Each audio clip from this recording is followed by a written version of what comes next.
Good morning, students. So today we are going to start a very important topic, and that is regulation of gene expressions. In our previous lectures, we have studied about the process of transcription in case of prokaryotes and eukaryotes, as well as we have also studied about the process of translation, the role of transfer RNA, and today we are starting with the next topic, and that is regulation of gene expression. So students, regulation of gene expression means what genes are expressed in our body and what genes cannot be expressed in our body, or our body do not want these genes to express. This process is called regulation of gene expressions. As we all know, students, when these genes express, they always produce proteins or polypeptides, and these proteins or polypeptides, they later behave as enzymes, and these enzymes catalyze certain chemical reactions, because of which some characters are controlled in your body. So there are different steps, different processes occurring in your body where regulation of certain genes expression should be prevented. So here I am going to discuss at what step in case of eukaryotes regulation of gene expression is generally seen. So my first point is that genes are regulated in their expression at the transcriptional level.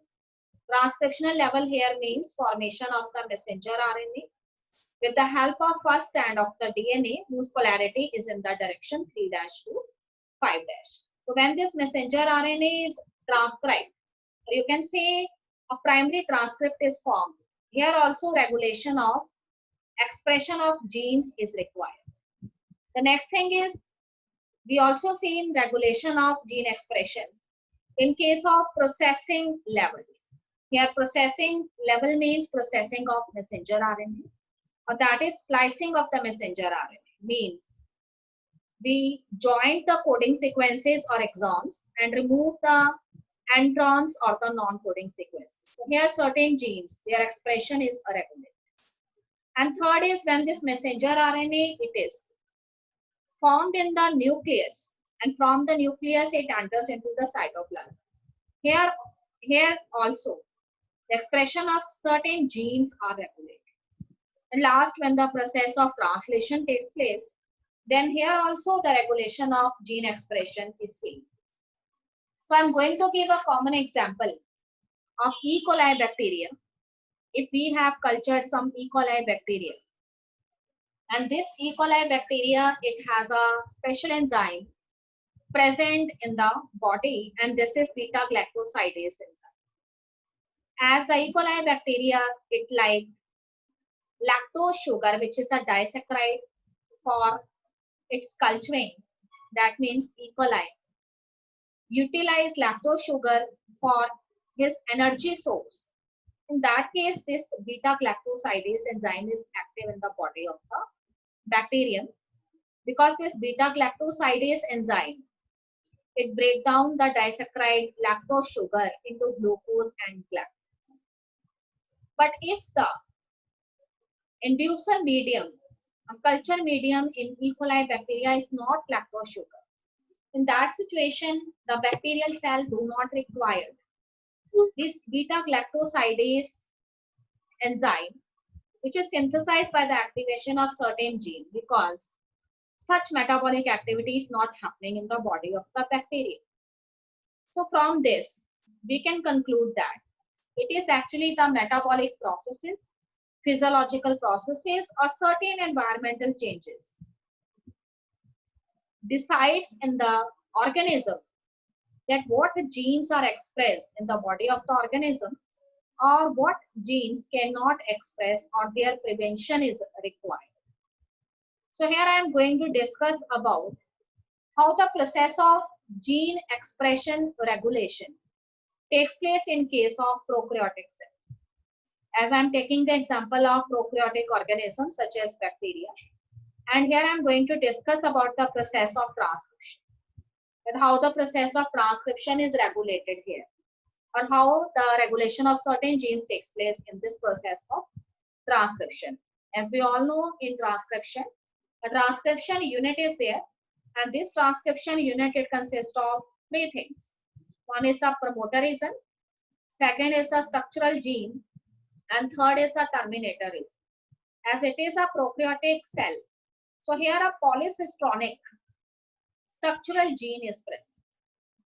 So here I want to mention one very important thing, that near to the promoter region, there is one adjacent region present, and that is known as the operator region. This operator region, it contains certain accessory proteins which acts as regulatory proteins. So these accessory proteins, which are actually the regulatory proteins, they may sometimes activate the process of transcription. In that case, they are known as the activators because they enhances the binding of RNA polymerase enzyme with the promoter region. But in the other case, they may also act as repressors because in that case, they do not allow the RNA polymerase enzyme to bind with the promoter region. As they behave as repressors, they get binded with the operator region, which contain accessory proteins. And by their binding with the operator region, the promoter region may not be accessible to the RNA polymerase enzyme. And since the RNA polymerase enzyme, it is not able to bind with promoter region, so the process of transcription ceases, and the activation of other structural genes cannot take place. So this is the general process of regulation of gene expression in case of transcription in prokaryotic organisms. So in this way, we can say that there is interaction of certain proteins, which are actually the accessory proteins present in the operator region, that will decide whether the particular process will take place or it will not take place. So this set of accessory proteins, which are formed actually by set of certain genes and their activation, this whole unit constitutes an operon. So here we are going to study about our first process of regulation of gene expression, and that is lac operon. So this is the diagram of the lac operon. The concept of lac operon was first described by two scientists jointly, and their name was Jacob and Monod. So Jacob and Monod, they fully explain the process of lac operon. So here the term lac operon designates the lactose operon. And this lactose operon, it suggests that in this operon, the lactose sugar, which is actually the disaccharide sugar, it behaves as an inducer. That means this inducer will decide whether the operon is switched on or switched off. So here in this diagram, two situations are visible to you. One takes place in the absence of inducer, and second takes place in the presence of inducer. So what is visible to you in case one? Here one promoter region is present, and there is one regulatory gene present, which always produce a repressor unit. And this regulatory gene here is I gene. So this I gene, it always produces repressor messenger RNA and then repressor unit. And this repressor unit always tries to bind with the operator region. And if this repressor, it binds with the operator region, then it do not make promoter region accessible to RNA polymerase enzyme. And here next to the operator region, three structural genes are visible to you: gene Z, gene Y, and gene E. So first case takes place in the absence of inducer. That means when the culturing of the bacterium takes place in the absence of lactose sugar, then what happens? So as lactose sugar or inducer is absent in case one, so here what happens? As usual, the I gene, which is actually the regulatory gene, it produces repressor messenger RNA, which later produce repressor unit.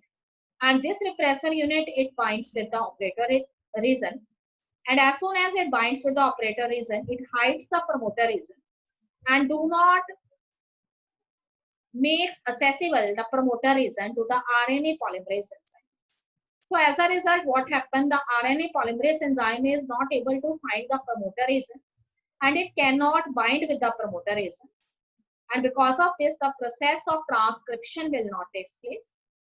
So here the process of transcription ceases. The activation of the other structural genes Z, Y, and A, it will also not take place. Now, what has happened in the second case?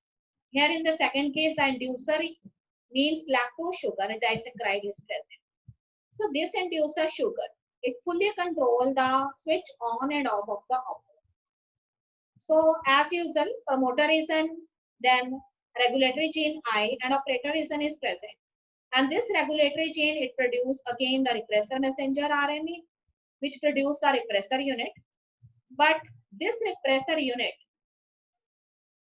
it binds with the inducer, that is the lactose. That is the lactose, it captures the repressor unit and it cannot bind with the operator region. It cannot approach the operator region. So what happened? This operator region is not able to hide the promoter region. So when the RNA polymerase enzyme, it comes, it find out easily the promoter region, it binds with the promoter region. And as it binds with the promoter region, the other structural genes, which are polycistronic, next to each other. Gene Z, it activate and produce the enzyme beta galactosidase. This beta galactosidase enzyme, it breaks the lactose sugar and produce glucose and galactose, which act as energy source for the bacterium E. coli. And later on, the other gene, which is Y gene, it also gets activated and it produces the another enzyme, which is permease. And this permease enzyme, it increases the permeability of the cell membrane of the bacterial cell. So the galactose and glucose, which is produced as a result of breakdown of lactose sugar, it finally enters into the cell membrane, and in this way it becomes accessible to the cell and shows the successful functioning of the bacterial cell. And the third gene, that is A gene, when it gets activated, it produces the enzyme transacetylase. So this enzyme helps in the removal of the thioproducts or sulfates. So in this way, there is a successful process of transcription takes place. And from this transcription, a messenger RNA, it gets formed, and this messenger RNA, it later enters into the process of transcription. So as the repressor here, it is the main center in this operon. It causes negative regulation of the operon. So this type of lack operon is known as negative regulation, lack operon. Besides this, positive regulation of lack operon is also there, but that we are not going to study.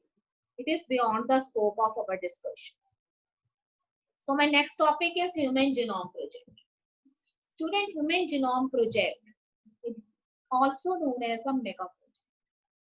So what is the story behind this Human Genome Project? It is that the scientists, they have decided to count all the genes that constitutes the human genome.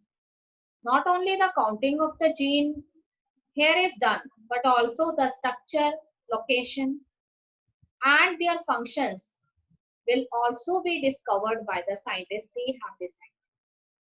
So this mega project, it was started in the year 1990, and later it proceeds for 13 years, and it's almost complete in the year 2003 or 4. So this Human Genome Project is a boon to the field of biology.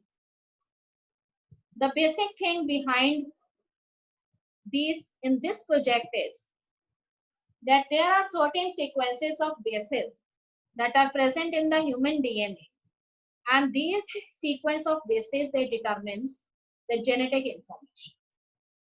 So actually the genome of any individual is actually based on the type of these sequence of bases present in the DNA. If we say two individuals, they are different from each other, this means there are certain base sequences that are present in their DNA that may also differ. So scientists have decided to count the whole genes that are present in the DNA as well as their location, structure and function. So this big project is possible with the help of some modernized techniques that are related with genetic engineering or recombinant DNA technology. There are so many new sophisticated techniques are used, such as for the isolation of DNA and its fragmentation. Here one technique is used that is known as gel electrophoresis. And later for the amplification of the cloned DNA fragments, they have used the applications of PCR technology, that is polymerase chain reaction. So student, this project is known as a mega project because the magnitude and requirement for this project is also vast. So here the scientists have to count the whole genome that consists of 3 into 10 raised to power 9 base pairs. And the cost of sequencing per base pair is $3. And here the estimate cost of the whole project, what is estimated by the scientists at that time, is $9 billion. Firstly, the scientists, they have decided that they store all the information collected from this project in the form of printed books. So here they find that if you want to store the information in printed books or typed form in books, then each page of the book should contain 1,000 letters, and each book contains 1,000 pages. And in this way, 3,300 books can be required for storing such a vast information. But later the scientists, they decided that it is very much problematic to store this huge information in the form of printed books. So instead of that, we have to store the information in the form of databases in computerized devices. So for this, first time in the field of biology, computer applications are used and a new discipline came into existence, which is known as bioinformatics. So here bioinformatics, it deals with the sequencing of the various DNA sequences, DNA bases, and all the information regarding their location, structure, function that are collected in the form of databases and stored, and later a code word is assigned to these databases. So when you put this code word in the computer devices, the information about that particular gene, its location, structure and function, that will be visible to you. Improved computerized devices are used for storing this information because the scientists do not want that there may be certain contamination in this information or some information get lost because of certain problems. So now I'm going to discuss what are the goals of this Human Genome Project. The students, the first goal is to identify approximately 20,000 to 25,000 genes that are present in the human DNA. And later on, they want to determine the sequence of 3 billion chemical base pairs that make up the human DNA. They have to store this information in databases, and later, improved tools are required for storing these databases. And the last is they have to transfer related information to other sectors or the related technology to other sectors such as agriculture, pharmaceutical or certain industries to which this technology or information is related. And last, so many ethical issues, social issues, legal issues are connected with this project, and that also have to be sorted out by the scientists. So earlier this project was initiated by United States and an agency of the United States, which is US Department of Energy and National Institute of Health. This institute actually started this project. But later on, Wellcome Trust of United Kingdom, it also joins. And so many scientists from France, Germany, China, Japan, they have also joined this project. And later on, What is the advantage from this project is actually the scientists, they have studied the different types of DNA variations with the help of this project. And after the study of these DNA variations, the scientists, they believe that they are able to find out the diagnostic techniques and treatment of thousands of human disorders. Besides understanding the human biology, here the scientists, they also studied the genome of the non-human organisms, which play an important role in the field of healthcare, agriculture, energy production, and environmental remediation. So here the genome of so many other organisms are also studied after this human genome project, and they may be bacteria, different type of bacteria that play an important role in human research. Yeast, which is an important fungi, Drosophila fruit fly, which have an important role in the field of genetics, and then plants such as rice and Arabidopsis. And there is one nematode, that is Cannabis elegans. All of these organisms, their genomes are also studied after studying the human genome. So this is all about the human genome project. And now I am going to tell you about the methodology that is involved in the human genome project. And what is the technique that was used by the scientists at that time. So here the scientists, they have selected two methods. One group of scientists, they believe that as messenger RNA, it is formed with the help of DNA strand. And this messenger RNA, after processing, contains only the exons, that is the coding sequence. So it is better that we can took that messenger RNA, which contains the coding sequences or exons only, and this messenger RNA strand can be used for the further process of sequencing DNA. But the other group of scientists, they believe that instead of using the messenger RNA, we have to took DNA as a whole. Because this messenger RNA, it gets ready from the DNA. So instead of considering the messenger RNA, we should take DNA. And that DNA, either we take the DNA or we take the messenger RNA before processing. And that contains both coding and the non-coding sequences. So in this way, two processes, they came into existence. The first process in which the coding sequences of messenger RNA is going to be considered, that process is known as the expressed sequence tags. And the second process in which the scientists, they have decided that instead of considering the messenger RNA, we should do the sequencing of the whole set of genome that contains all the coding and the non-coding sequences. And later we have to assign different regions in the sequence which functions. This is known as sequence annotation. So here the diagram is visible to you, that how the process, both the processes, they takes place. So first of all, they have chosen one cell from which they have to isolate the DNA. After the isolation of the DNA, this isolated DNA is later passed to gel electrophoresis for its fragmentation.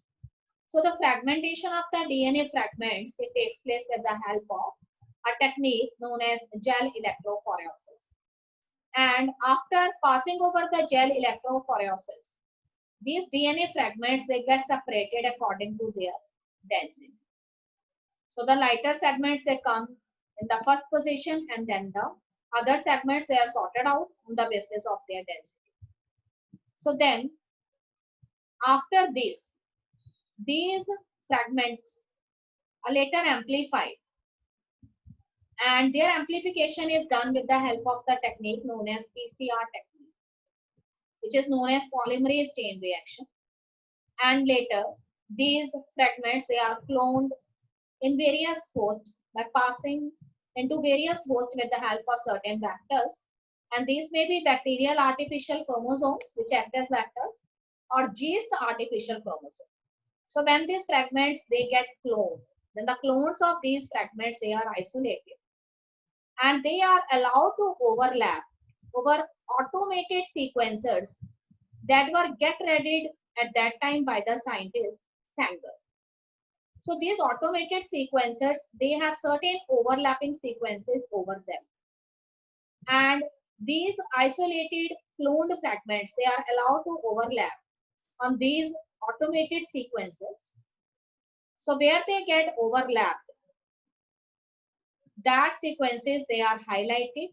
And in this way, they are able to find out at what position that particular gene is located, what is the structure or what type of chemical base pairs are present in that gene, as well as what is the particular function of that gene that is assigned to that particular gene with the help of Sanger method.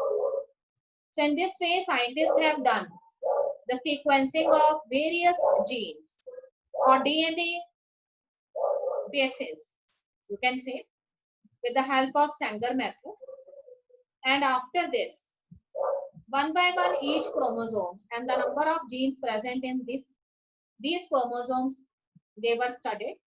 Their location is found out, their structure is found out, and their functions. They are also specified. And so the complete annotation will be done. Annotation means the complete address of that particular gene is found out. And later it is stored in the form of databases in the computer. And one code word is assigned to that particular database. So when we feed that code word, the information related to that particular gene regarding its location, structure, and function will be visible to us. In this way, scientists, they have counted each and every gene present in each and every chromosome. So here it is mentioned in May 2006, the complete sequencing of chromosome 1 was done by the scientist. And later, the other 24 human chromosomes as well as X and Y chromosomes, their sequencing will be done before the sequencing of chromosome 1. After this, the another important thing that is a challenging task for the scientist is assigning the genetic and physical maps on the genome. Scientists, they have also done the procedure of assigning genetic and physical maps on the genomes. And here the scientists, they use the information that is related with the polymorphism of restriction endonuclease enzyme.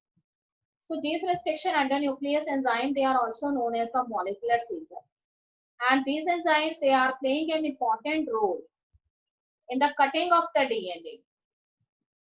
Because these restriction endonucleases, they cut the DNA segments from within by recognizing special sequences present on the DNA, which are known as the palindromic sequences.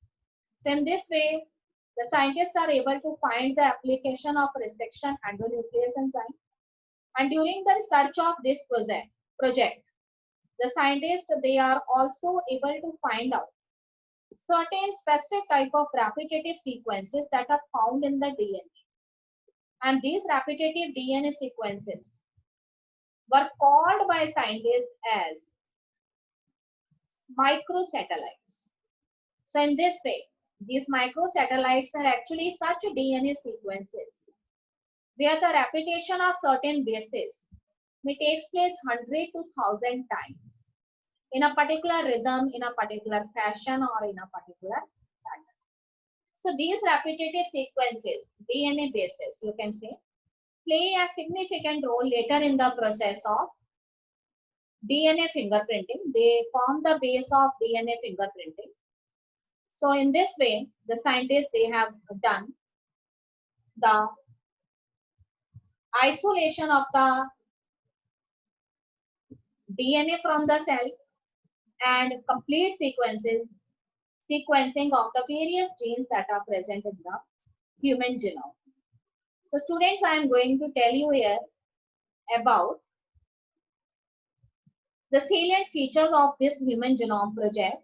The first salient feature of the human genome project is that human genome, it contains 3,01,000 3,01,064.7 million base pairs. And later the scientists said the average genes, they consist of 300 bases, but the size it varies from gene to gene. And the largest gene here is dystrophin. And this dystrophin gene, it contains 2.4 million bases. Then the total number of genes, they are found to be 30,000. But previous estimates are of 1,40,000, or scientists, they thought that it may be 80,000 or somewhat 1,40,000. But later it was found to be 30,000. And the scientists, they have also discovered one very important thing, and that is 99.9% bases, chemical base pairs, or nucleotide bases are exactly same in the human genome. And they also studied that less than 2% genes, they only code for proteins, or they are involved in the process of translation. The function of rest of the genes, they are not known to the scientists. And later they find certain repetitive sequences. And these repetitive sequences, though they are not coding for any proteins, but they play a significant role in the evolution of chromosome, their dynamics, and certain important characters about the structure of the chromosome. Scientists said that these repetitive sequences are the stretches of DNA sequences, or you can say bases, which repeated themselves many times. It may be 100 to 1,000 times. And they tells us important information regarding the chromosome structure, their dynamics, and also about the evolution of the chromosome. Chromosome 1, it contains more genes, that is 2,968 genes. And fewer genes are present in chromosome Y, and that is only 231. And the last postulate is, what the salient feature is, scientists have identified 1.4 million locations where single base DNA differences are there. And they called these single base DNA differences bases as SNPs or SNPs. The information promised to revolutionize the process of finding chromosomal location, disease association or disease associated sequence, and about the human history that can be easily traced with the help of these SNPs. So in this way, the scientists then later become successful in the completion of this Human Genome Project. So this project, it took 13 years to complete, and in the year 2003, the Human Genome Project, it almost gets completed. So this project is very much helpful in diagnosis of certain disorders that are generally not prevented before this discovery. And after the successful completion of this Human Genome Project, now the scientists are able to find out the different types of DNA sequences that are found in case of a normal cell, in any tumor cell or an organ.